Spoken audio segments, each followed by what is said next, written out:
It's not a dream. They're everywhere. Computers are transforming every aspect of our lives, including what's on our movie screens. Portraying the information superhighway on film can be an infectious challenge. They put a virus on us. A challenge that Hollywood filmmakers embrace. Coming up, we'll explore the brave new world of cyberspace with Johnny Mnemonic's visual effects designers. Surf the internet as true-life computer whizzes guide Sandra Bullock through a web of deceit in The Net.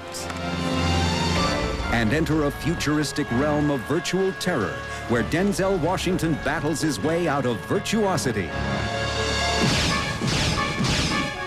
A new generation of cyber effects artists power up their hard drives to bring us exciting entertainment. Next on Movie Magic.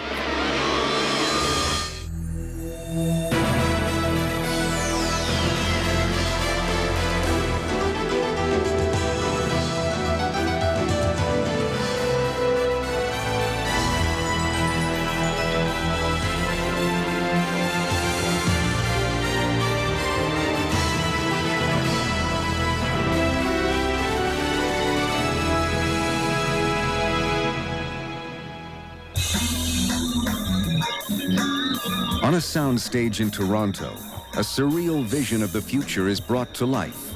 This odd mixture of high-tech and grit is the world of Johnny Mnemonic, a 21st century personal courier. Action! Portrayed on screen by Keanu Reeves, Johnny is a walking hard drive, carrying priceless information in his brain's implanted computer memory cells.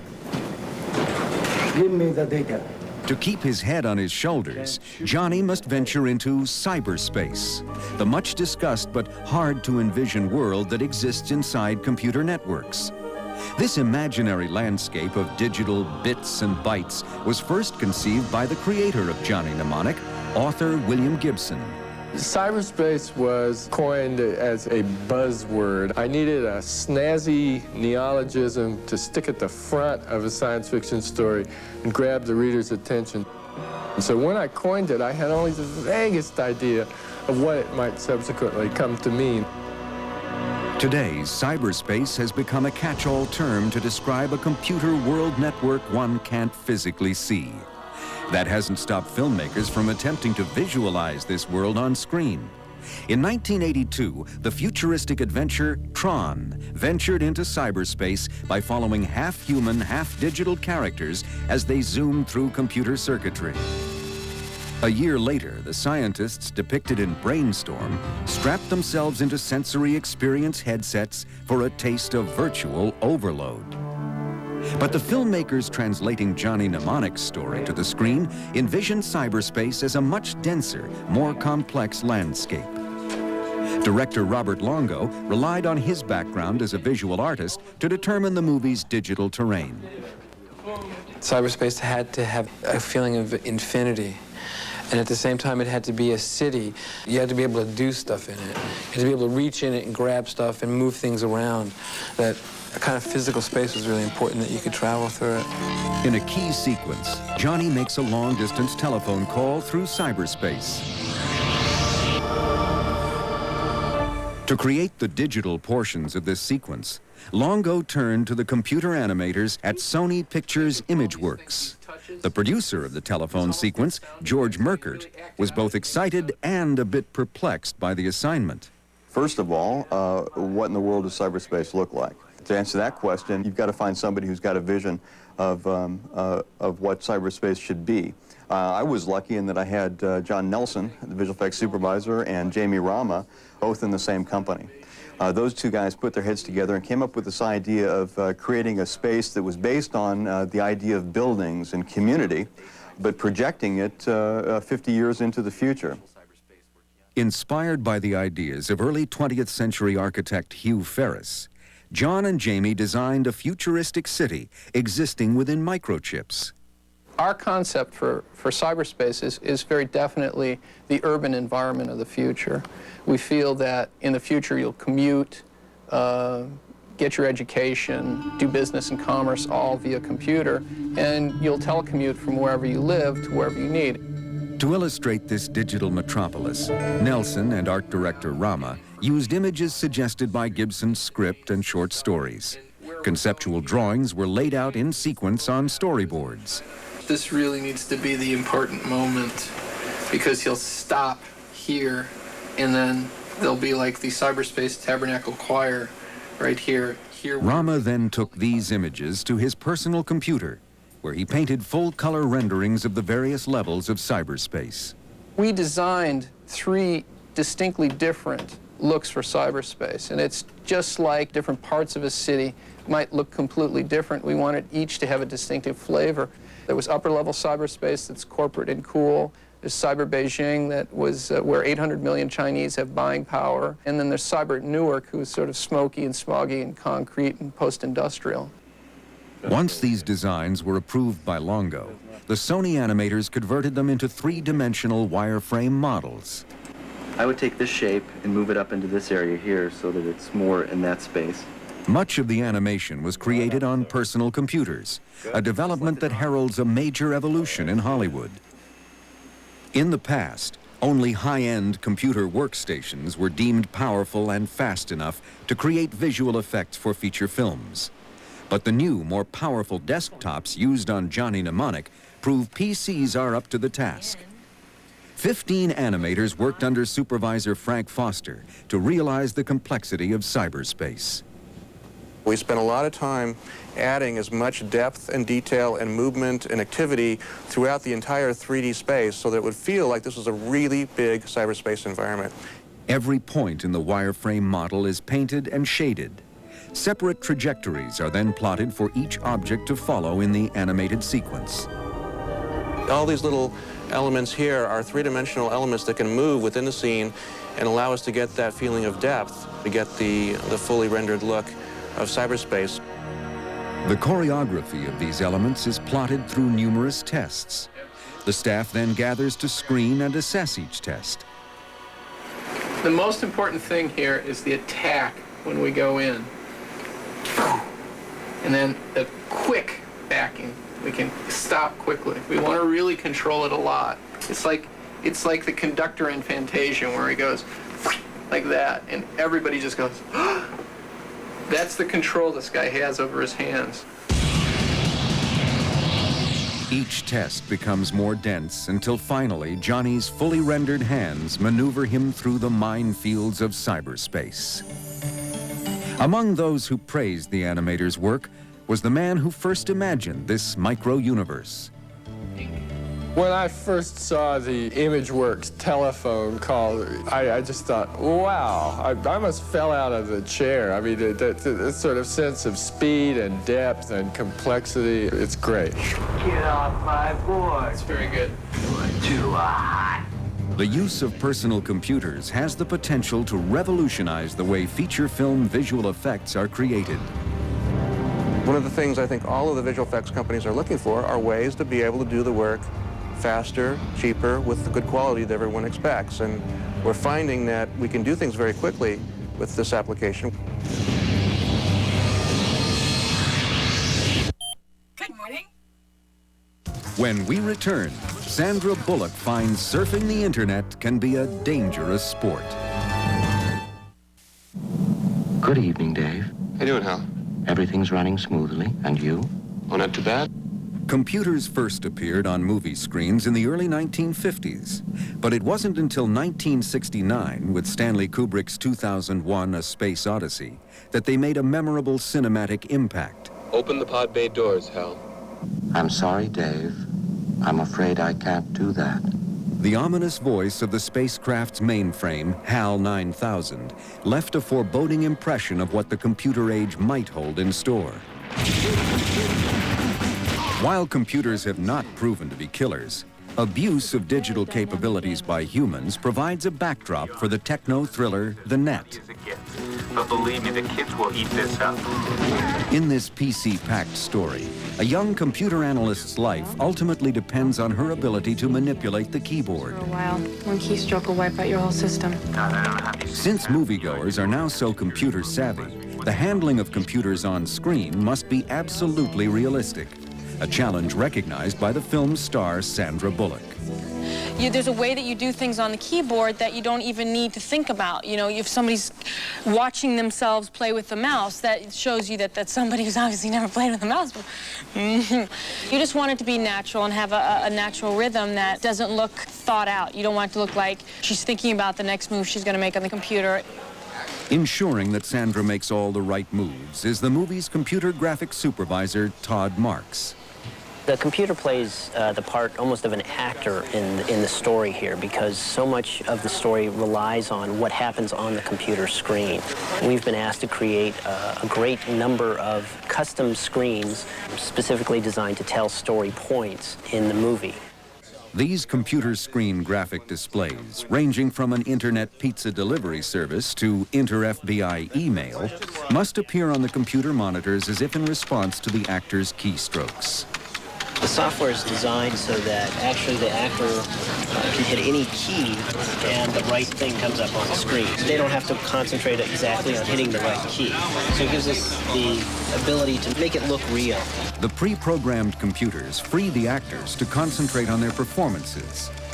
When I'm sitting here, I type everything that goes through my head, and the guys on the other side can see what I'm typing, and on the other side going, she needs therapy, she needs it today. Monitoring Sandra's keystrokes are real-life computer whizzes Alex and Harold Mann. The brothers designed the film's custom screens and are on set during filming to handle last-minute changes. Every time we've done a scene, there's always one small change. You know, the character is always interacting with the mouse and the keyboard. And we give them things to type, things to click. And sometimes if the line changes, it contradicts what's on the screen.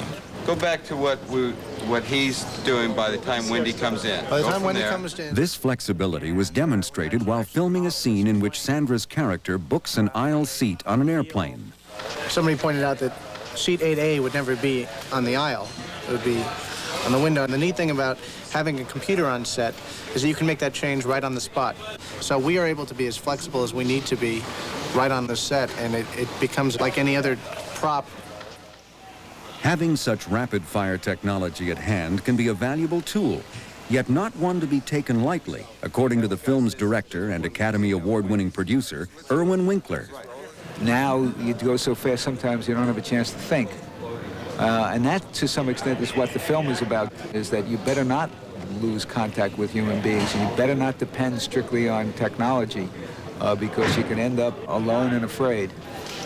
When he comes out, we have your mail has been sent, flashing on the screen. In the film's climactic scene, Sandra Bullock and her character's nemesis, portrayed by Jeremy Northam, play a dangerous game of internet intrigue in the middle of a computer trade show. What did you think you were trying to do? Save the world? No, not the world, just myself. Ultimately, the heroine outwits her opponent, with a little help from a nasty virus. Created by off-screen magicians. Coming up, experience the frightening simulated reality of Virtuosity.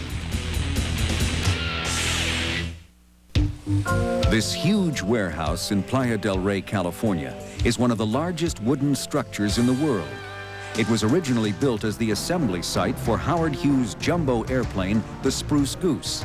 Today it is home to a new group of dreamers, the filmmakers of the futuristic action thriller Virtuosity. Okay, cut right here. Everybody freeze. Director Brett Leonard previously depicted the computer-generated world of virtual reality in his 1992 science fiction fantasy, The Lawnmower Man. Set the rigs down so these gentlemen can put their weight on their feet, please. His challenge in Virtuosity is to create a world where a malicious computer-generated villain can cross over into the real Los Angeles of 1999. The action begins in a futuristic police training center. This is LETAC, Law Enforcement Technology Advancement Center, where they're creating the SID 6.7 virtual reality villain. It will not be shut down. Can't change what I am, Darryl. While computers will create the digital shots that depict SID 6.7's virtual world, Leonard is relying on mechanical effects to create a huge machine through which the human characters enter the simulated reality. In order to go into virtual reality, you have to be strapped in these rigs and your nervous system is connected up into the virtual reality so that you experience what's happening there as very real. You could literally die in that virtual reality. And Denzel Washington's character, Parker Barnes, is put into virtual reality on this set. It's an experiment to give officers a better way of fighting crime. And they plug the police officers into the simulator in order to find out how well they do against the worst type of criminals, so, so that they can be better police officers. Devised by production designer Nilo Rodis, the VR, or virtual reality machine, has 2 hydraulically driven rigs that are safely controlled by 4 operators just off camera. But in the movie, a technical malfunction causes a character killed in the VR simulation to die in real life. Just get him down! Call the paramedics in! Villain Sid 6.7, portrayed by Russell Crowe, then escapes into the human world. Parker Barnes soon finds that he survived virtual reality only to be a hunted man with nowhere to hide. Ultimately, the 2 characters must return to the virtual world for a final confrontation. To oversee the blending of physical and digital images, Leonard turned to visual effects supervisor John Townley. So we're looking at the elements on... Townley, whose previous credits include Wolf and Tall Tale, looked appropriately enough to computer technology to create Virtuosity's computer-generated world. The film is very complex technically, and it looks complex technically. It's about complex technology, and that really gets to the screen. We had many different components that went into showing the interface with the actors to virtual reality. These different components were then composited or combined into a single image on a computer workstation called a flame system. This high-powered system allows images to be digitally manipulated, as in this scene where it appears that Parker Barnes is falling to his death. The first step to create this shot was filming Denzel simulating a fall against a temporary green screen background. A second element was shot by an actual falling camera attached to a descender rig. Finally, splattering paint is used for blood. With a few strokes of the computer's wand controller, the images are electronically merged into one seamless shot. This system also allows Leonard and Townley to introduce Virtuosity's visual effects in a very subtle way. There are little clues that slowly reveal to the audience that they're watching something that's not quite right. For instance, 2 pedestrians walking up and down in a subway scene will actually cross through each other and have sort of a glitching or pixelating effect at their shoulders.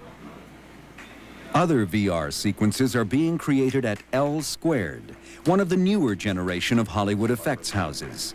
As with Johnny Mnemonic and The Net, many of Virtuosity's visual effects are animated on personal computers.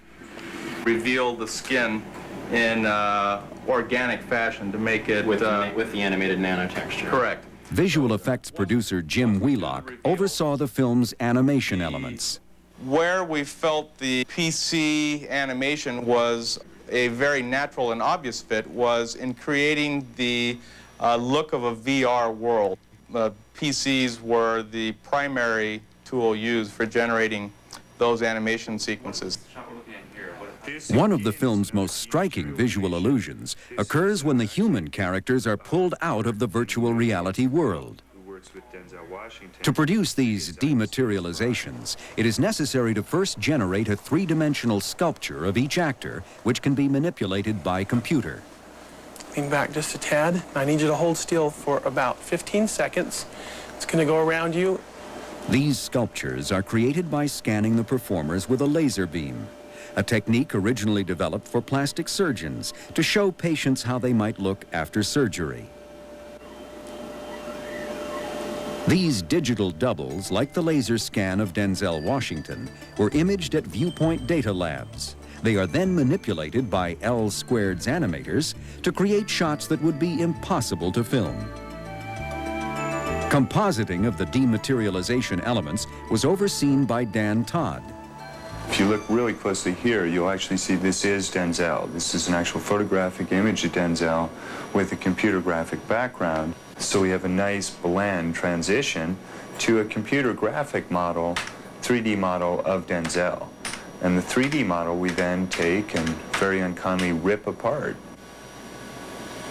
With all of Virtuosity's stunning visual effects, director Brett Leonard hopes to not only entertain audiences, but also to make them wonder. The topical element in our culture that is in our face so much is, what is technology doing to us? What can we do with technology to extend our bodies, our minds, our souls? And so stories that deal with this new techno-mythology is something that I think is very pertinent to the time. Hey, Parker, this one's for me. The meaning behind this myth appears to be, don't trust your eyes. What they see may be a virtual illusion.